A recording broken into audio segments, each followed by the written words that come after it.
ఎండింగ్‌కి neo 9 గాని, neo 9 pro గాని ఇండియాలో మనం ఎక్స్‌పోర్ట్ చేయొచ్చు. నెక్స్ట్ మనకి ఆకాష్ అంబానీ గారు ఒక ఇంటర్వ్యూలో చెప్పారు.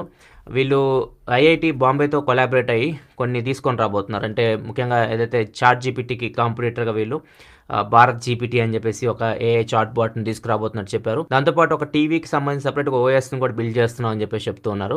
వీరెంటి మీద వర్క్ చేస్తున్నట్లు వీళ్ళు చెప్తున్నారు. ఫ్యూచర్‌లో మాత్రం ఒక స్పెషల్‌గా ఇండియా కోసమే ఒక చాట్ జీపీటీ లాగా వీళ్ళు భారత్ జీపీటీ తీసుకొస్తామని మాత్రం పక్కాగా చెప్తున్నారు. నెక్స్ట్ మనకి డిస్నీ ప్లస్ హాట్‌స్టార్ రీసెంట్‌గా మనస్తుందని చెప్పేసి ఇది రిలయన్స్ కొనుక్కుంటుంది అని చెప్పేసి కూడా మనకి ఇంతకుముందు మనకు రూమర్స్ అయితే వచ్చినాయి. ఇప్పుడు ఇంకా షేర్లు ఎంతెంత తీసుకుంటున్నారో కూడా బయటకు వచ్చినాయి. స్టార్ స్పోర్ట్స్ నెట్వర్క్ ఇది డిస్నీ చేతిలో ఉంది ఇప్పుడు. దీనిలో 51% వాటాని వీళ్ళు రిలయన్స్‌కి ఇవ్వబోతున్నారంట. 49% వాటా డిస్నీ దగ్గర ఉంచుకోబోతుంది.